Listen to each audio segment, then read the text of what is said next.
Reform UK, once dismissed as a fringe party, has now won a staggering 74-seat majority, plunging the establishment into chaos.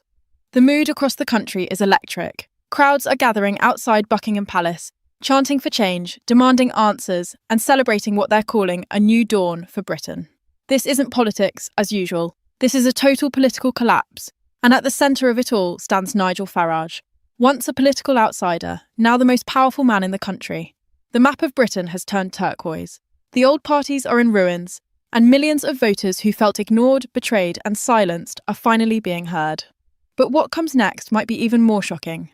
For decades, British politics has been a tug-of-war between Labour and the Conservatives. Voters were told they had two choices. But last night, that illusion shattered.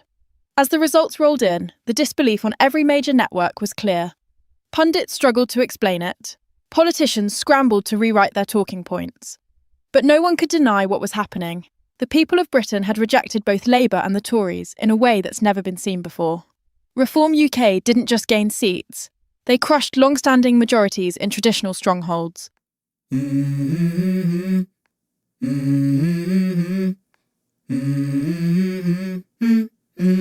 Let's go.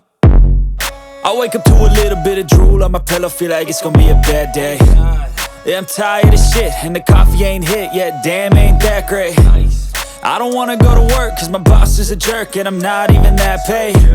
I need a change in my life, cause I don't feel alive, and there's nothing that makes me happy. Hold my beer for a minute, I'm about to quit my job, cash in for a ticket. I'm going on a trip and I don't plan to visit. I'm gonna stay there till I feel like I'm winning, and this is just the beginning. I need a big change, help me feel like living. I need a big swing, home runs I'm hitting, and I'll never look back, moving on till I get it all. And we all got dreams, we all want things, but what you gonna do for it? How you gonna move for it? What you gonna be?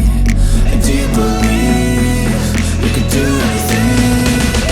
But what you gonna do for it? How you gonna move for it? What you gonna be?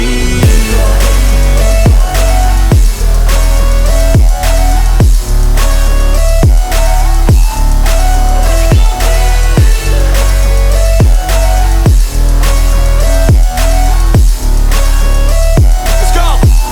Hey! Yeah, this is my life, my strife, my right to fight, to die on. And this is my game to play, to claim a brand new name, And I ain't gonna lie to you, I'm a bit nervous that I might screw everything up that I've ever done. But what's the point of living if you ain't having fun? I guess I'll try this, try that, might miss, gotta find what I'm good at. I guess I look here, look there, over where am I scared, where am I at? I gotta make it in this life, whatever makes me happy, know I'm doing things right. Sipping in the summer on a goose and Sprite, or find a nightclub for the end of the night, And we all got dreams, we all want things, but what you gonna do for it? How you gonna move for it? What you gonna be? And do you believe you can do anything? But what you gonna do for it? How you gonna move for it? What you gonna be?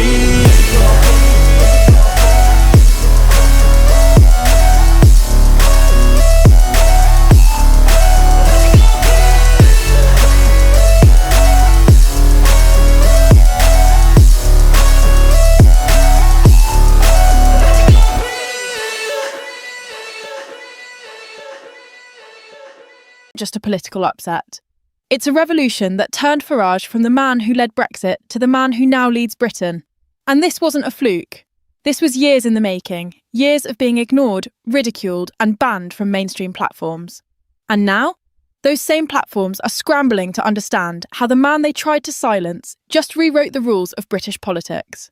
Farage's victory speech was unlike anything heard from a British leader in decades. No scripted soundbites, no polished platitudes. He didn't talk like a politician, he talked like a man on a mission, and people listened. In that speech, he promised to drain the swamp, cut through the bureaucracy, and give power back to ordinary Britons. He called out the civil service, the media, and even the monarchy, sending a clear message: no institution is above scrutiny anymore. It was a moment that sent shivers through Westminster and electrified his supporters. Because for the first time in modern British history, a Prime Minister wasn't just promising change, he was threatening to deliver it with both fists. But who exactly is Reform UK? That's what everyone's asking, and that's what's making the elite nervous. These aren't familiar names or career politicians. They're not products of Eton, Oxford, or BBC studios. They're outsiders, truck drivers, ex-military officers, teachers, small business owners. Some are political novices. Others are local fighters who've been building support quietly in towns no journalist ever visited. But now they're in Parliament. And they're not coming in with decades of backroom deals and donor obligations. They're coming in with one goal: to rip out what they see as a corrupt, broken system and replace it with something real. And they have the numbers to do it. With 362 total seats across Parliament now held by Reform UK, they can push through laws, dismantle outdated policies, and overhaul everything from immigration to education. There's no need to negotiate with Labour or the Tories. They've been sidelined. Reform UK is the government now, and Farage is in full control. Behind the scenes, former ministers and civil servants are said to be panicking. They don't know who these new MPs are, what their next moves will be, or how to stop them. The old power circles, media gatekeepers, corporate lobbyists, think tanks, they've lost their grip. And while some critics are calling it a dangerous lurch to the right, Farage's supporters are calling it democracy finally working. They say it's not about left or right anymore, it's about up versus down. The elite versus everyone else. People who've worked all their lives, paid their taxes, obeyed the rules, and gotten nothing in return finally have a voice. And that voice just exploded into Parliament. It's not just a policy shift, it's an energy shift. A sense that Britain might finally stop apologising for itself and start fighting for its own people again.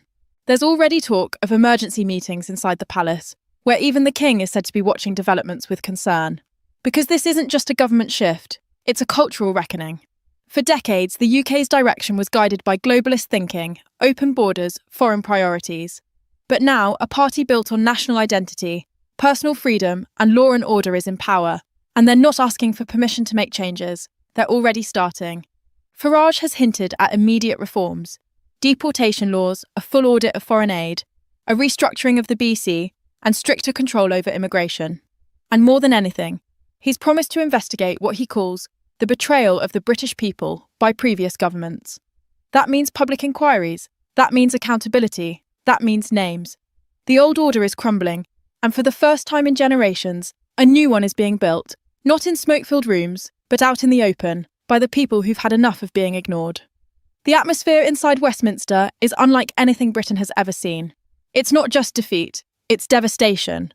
Offices once filled with confident MPs now stand empty, papers scattered, boxes packed in a hurry.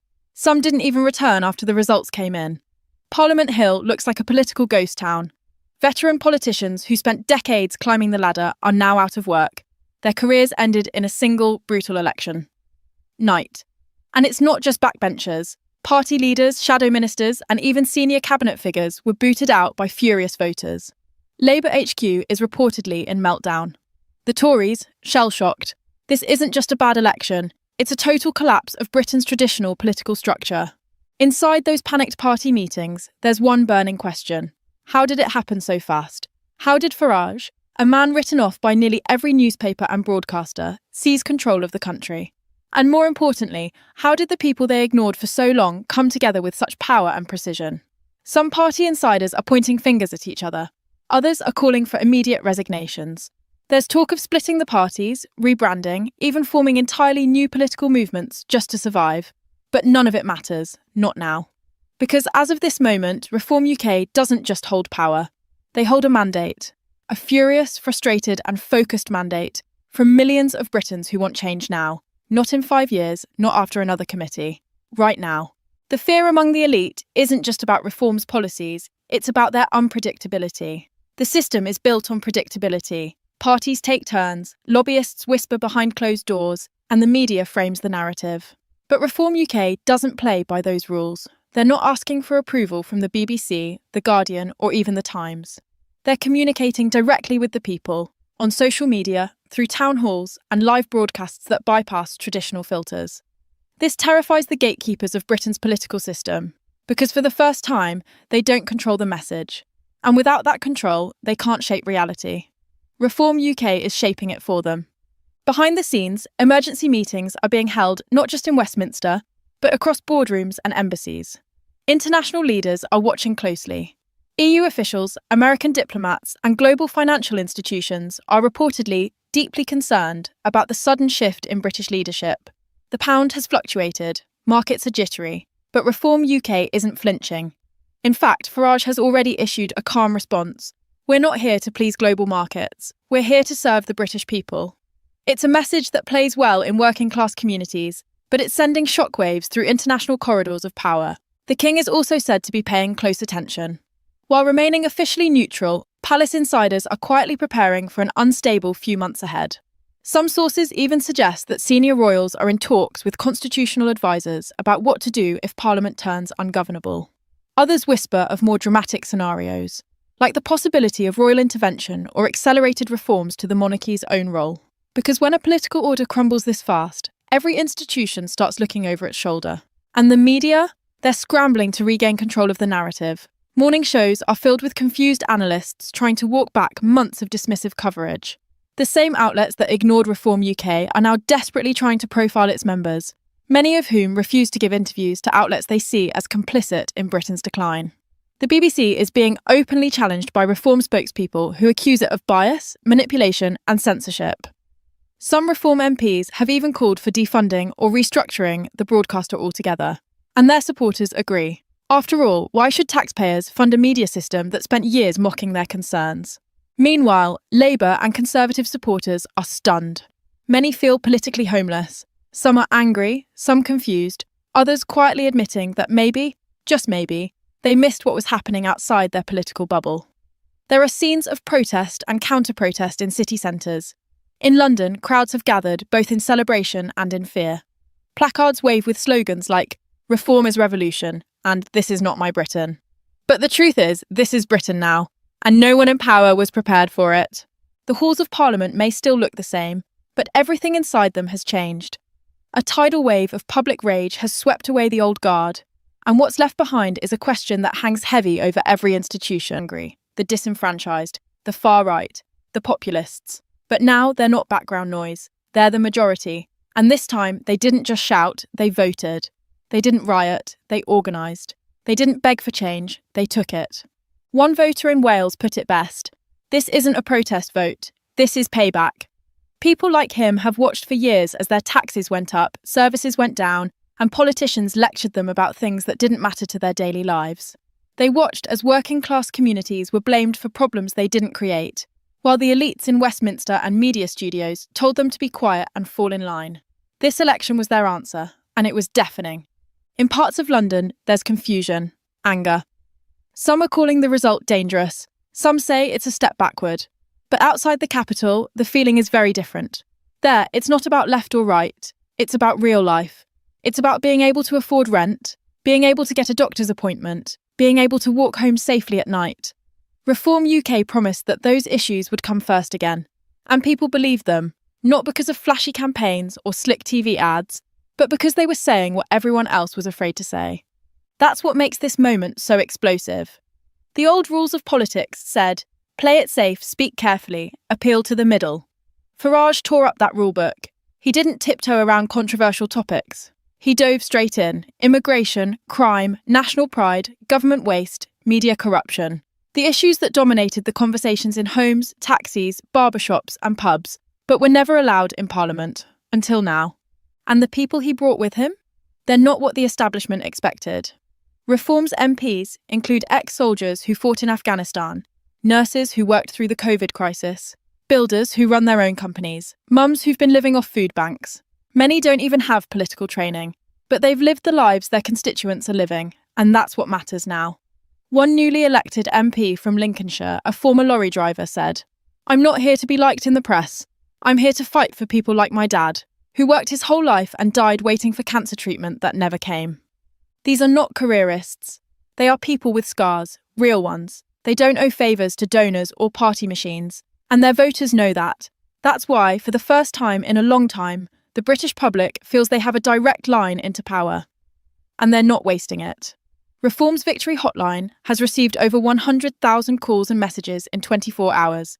People offering help, reporting local issues, demanding urgent action. This is no longer just a political movement. It's a mobilisation of the unheard, the underpaid, the overtaxed, and the left behind. Still, not everyone is celebrating. Universities are holding emergency forums on what this means for civil rights. Activist groups are warning of a right. Britain first, they say, not in hate, but in repair. As the dust settles and Parliament prepares for its most unusual term in modern history, there is one clear truth that no spin doctor can deny. This election wasn't won in TV studios or think tanks. It was won in council estates, on factory floors, in corner shops and council queues. It was won by people who have been pushed down for too long and finally decided to rise. Now that the shock has settled and the headlines have turned to reality, the question on everyone's lips is simple.